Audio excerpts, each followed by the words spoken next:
ನಮಸ್ಕಾರ ಎಲ್ರಿಗೂ. ಇವತ್ತು ನಾವು ನಮ್ಮ ಪಾಪುನ ಕರ್ಕೊಂಡು ಆದಿಚುಂಚನಗಿರಿನಲ್ಲಿರೋ ಶ್ರೀ ಕಾಲಭೈರವೇಶ್ವರನ್ ದೇವಸ್ಥಾನಕ್ಕೆ ಬಂದಿದ್ದೀವಿ. ನನ್ನ ಮಗ ಅಂತೂ ಕಾರ್ ಇಳಿದಿದ್ದೆ ತಡ. ಅಲ್ಲಿ ವಿಶಾಲವಾಗಿ ಜಾಗ ಇದ್ದಿದ್ದಕ್ಕೂ ಓಡೋದಕ್ಕೆ ಶುರು ಮಾಡ್ದ. ಅವನ ಖುಷಿಗಂತೂ ಪಾರ್ವೇ ಇಲ್ಲ, ಅಷ್ಟು ಖುಷಿ ಪಟ್ಟಿದ್ದಾನೆ. ಯಾಕಂದ್ರೆ ನಾವು ಸುಮಾರು ಒಂದು 2 ತಿಂಗಳಿಂದ ಪಾಪುನ ಎಲ್ಲೂ ಹೊರಗಡೆ ಕರ್ಕೊಂಡು ಹೋಗೋಕ್ಕಾಗಿರ್ಲಿಲ್ಲ. ಅದರಿಂದ ಪ್ಲಾನ್ ಮಾಡಿಕೊಂಡು ಇವತ್ತು ಹೋಗಲೇಬೇಕು ಅಂತ ಹೊರಗಡೆ ಕರ್ಕೊಂಡು ಬಂದಿದ್ದೀವಿ. ನಾವು ಹೋದಾಗ ಕರೆಕ್ಟಾಗಿ 12 ಗಂಟೆ ಆಗಿತ್ತು. ದೇವಸ್ಥಾನ ಕ್ಲೋಸ್ ಆಗಿತ್ತು, ಮತ್ತೆ ಓಪನ್ 2 ಗಂಟೆಗೆ ಅಂದರು. ಹಾಗಾಗಿ ಕಾಲಭೈರವನ ಬೆಟ್ಟ ಹತ್ತೋದಕ್ಕೆ ಶುರು ಮಾಡಿದ್ವಿ. ಮೆಟ್ಲು ಹತ್ತಿ ಹೊರಡ್ತಿದ್ದಂಗೆ ಮೊದಲಿಗೆ ನಮಗೆ ಬಂಡೆ ಮಹಾಗಣಪತಿ ದರ್ಶನ ಆಯಿತು. ಕೈ ಮುಕ್ಕೊಂಡು ಹಾಗೆ ಮುಂದಕ್ಕೆ ಹೋಗ್ತಾ ಇದ್ದೀವಿ.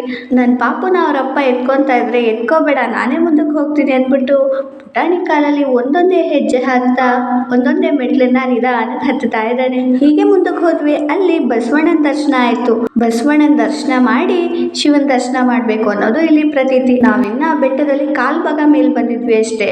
ಸೀನರಿ ಅಲ್ಲಿಂದಾನೇ ನೋಡೋದಕ್ಕೆ ತುಂಬ ಚೆನ್ನಾಗಿ ಕಾಣ್ತಾ ಇತ್ತು. ಮೊದಲಿಗೆ ನಮಗಿಲ್ಲಿ ಮಲ್ಲೇಶ್ವರ ಸ್ವಾಮಿ ದೇವಸ್ಥಾನ ಕಾಣುತ್ತೆ. ಅಲ್ಲಿ ದರ್ಶನ ಮಾಡಿಕೊಂಡು ಹಾಗೆ ಮೇಲೆ ಹೋಗ್ತಾ ಹೋಗ್ತಾ ಗಂಗಾಧರೇಶ್ವರ ಮತ್ತು ಪಾರ್ವತಿ ದೇವಿ ದೇವಸ್ಥಾನ ಸಿಕ್ತು. ಅಲ್ಲಿ ಕೂಡ ದರ್ಶನ ಮಾಡೋದಕ್ಕೆ ಅಂತ ಹೋದ್ವಿ. ಒಳಗೆ ಕ್ಯಾಮ್ರಾ ಅಲೋ ಇಲ್ಲ, ಹಾಗಾಗಿ ಇಲ್ಲಿಗೆ ನನ್ನ ಕ್ಯಾಮ್ರಾ ವಿಡಿಯೋ ಸ್ಟಾಪ್ ಆಗಿತ್ತು. ಒಳಗೆ ಹೋಗಿ ಗಂಗಾಧರೇಶ್ವರ ಪಾರ್ವತಿ ದೇವಿ ದರ್ಶನ ಆಗ್ತಿದ್ದಂಗೆನೆ ಹಾಗೆ ಅಲ್ಲೇ ಮೂಲೆಯಲ್ಲಿ ಒಂದು ಪುಟ್ಟ ಸಣ್ಣ ಗುಹೆ ಇತ್ತು. ಆ ಬೆಟ್ಟದ ಸಂದಿಯಿಂದ ಮುಂದಕ್ಕೆ ಹೋದ್ರೆ ಹುಣಸೆ ಮರ ಸಿಗುತ್ತೆ. ಅಲ್ಲಿಂದ ಇನ್ನ ಒಂದು ಸ್ವಲ್ಪ ದೂರ ಬೆಟ್ಟ ಹತ್ತಬೇಕು. ಅಲ್ಲಿ ಗವಿಸಿದ್ದೇಶ್ವರ ಸ್ವಾಮಿ ದೇವಸ್ಥಾನ ಸಿಗುತ್ತೆ. ಹುಣಸೆ ಮರದವರೆಗೂ ನಮ್ಮ ಪಯಣ ಆರಾಮಾಗಿತ್ತು. ಅಲ್ಲಿಂದ ಬಂಡೆಗಳನ್ನ ಹತ್ಕೊಂಡು ಎಲ್ಲ ಹೋಗ್ಬೇಕಾಗಿತ್ತು. ಹೋಗ್ತಾ ಹೋಗ್ತಾ ತುಂಬಾ ಕಷ್ಟ ಆಯ್ತು. ಆದ್ರೂ ಕೂಡ ಹೋಗಿ ದೇವ್ರ ದರ್ಶನ ಅಂದ್ರೆ ಗವಿಸಿದ್ದೇಶ್ವರ ಸ್ವಾಮಿ ದರ್ಶನ ಮಾಡ್ಕೊಂಡು ಅಲ್ಲಿ ಸೀನರಿ ಎಲ್ಲ ನೋಡ್ಕೊಂಡು ತುಂಬಾ ಎಂಜಾಯ್ ಮಾಡಿದ್ವಿ. ಈಗ ಅದಾದ್ಮೇಲೆ ಅಲ್ಲಿಂದ ಕೆಳಗೆ ವಾಪಸ್ ಬಂದು ಮೇನ್ ಬೆಟ್ಟ ಹತ್ತೋದಕ್ಕೆ ಶುರು ಮಾಡಿದ್ವಿ. ಈಗ ನಾವು ಗವಿಸಿದ್ದೇಶ್ವರ ಸ್ವಾಮಿಗೆ ಹೋಗಿದ್ದು ಬರೀ 30 ಮೆಟ್ಲಾಗಿದ್ರೆ ಅದ್ರ ಪಕ್ಕದಲ್ಲಿರೋ ಬೆಟ್ಟ 200 ಮೆಟ್ಲಿದ್ಯಾ ಅಂತ ಕೇಳೇ ಸುಸ್ತಾಗಿದ್ದು ನಾವು ಇಷ್ಟು ದೂರ ಬಂದಿದ್ದೀವಿ, ಹೋಗಿ ಬರೋಣ ಅಂದ್ಬಿಟ್ಟು ಹೊರಟ್ವಿ. ಮೆಟ್ಲು ಹತ್ಕೊಂಡು ಹೋಗೋದಕ್ಕೆ ನಮ್ಗಳ ಕಷ್ಟ ಆದರೂ ನನ್ನ ಮಗಂಗೆ ಇದೇನೋ ಒಂಥರ ಖುಷಿ. ಪುಟ್ಟಾಣಿ ಕಾಲಲ್ಲಿ ಪುಟ್ಟ ಹೆಜ್ಜೆ ಹಾಕ್ತಾ ಆಗಿಲ್ಲ ಅಂದರೂ ಶ್ರಮ ಪಟ್ಟು ಒಂದೊಂದೇ ಮೆಟ್ಲು ಹತ್ಕೊಂಡು ದೇವ್ರನ್ನ ನೋಡಕ್ ಹೊರಟಿದ್ದಾನೆ. ಹೀಗೆ ಮೆಟ್ಲು ಹತ್ಕೊಂಡು ಹೋದ್ವಿ. ಅಲ್ಲಿ ಕಟ್ಲು ಬಸವಣ್ಣನ ದೇವಸ್ಥಾನ ಇತ್ತು. ಈ ದೇವಸ್ಥಾನದಲ್ಲಿ ಯಾವುದೇ ರೀತಿ ಲೈಟ್ ಹಾಕೋ ಹಾಗಿಲ್ಲ, ಬರೀ ದೀಪದ ಬೆಳಕಲ್ಲೇ ದೇವರ ದರ್ಶನ ಮಾಡಿಕೊಂಡು ಅಲ್ಲಿಂದ ಆಚೆ ಹೋದ್ರೆ ನಾವೀಗ ಬೆಟ್ಟದಲ್ಲಿ ಮುಕ್ಕಾಲು ಭಾಗ ಮೇಲೆ ಬಂದಿದ್ದೀವಿ. ಇಲ್ಲಿ ಸೀನರಿ ತುಂಬಾನೇ ಚೆನ್ನಾಗಿ ಕಾಣ್ತಾ ಇತ್ತು. ಪೂರ್ತಿ ಹಚ್ಚ ಹಸಿರಿನ ಜಾಗ, ಅಲ್ಲಲ್ಲೇ ಪುಟಾಣಿ ಕಲ್ಯಾಣಿಗಳು ಹಾಗೆ ಕೆರೆಗಳು ಎಲ್ಲ ಇದ್ವು. ಮಳೆ ಬಂತು ನಿಂತ ಕಾರಣ ಅಲ್ಲಲ್ಲೇ ಸ್ಟೋರ್ ಆಗಿ ನೀರಿನಲ್ಲಿ ನನ್ನ ಮಗ ಆಟ ಆಡೋಕೆ ಶುರು ಮಾಡ್ದ. ಅಷ್ಟೊತ್ತವರೆಗೂ ನನ್ನ ಮಗ ಸುಮ್ಮನೆ ಇದ್ದ. ಇನ್ನೊಂದು ಕಾಲ್ ಭಾಗ ಬೆಟ್ಟ ಇತ್ತು.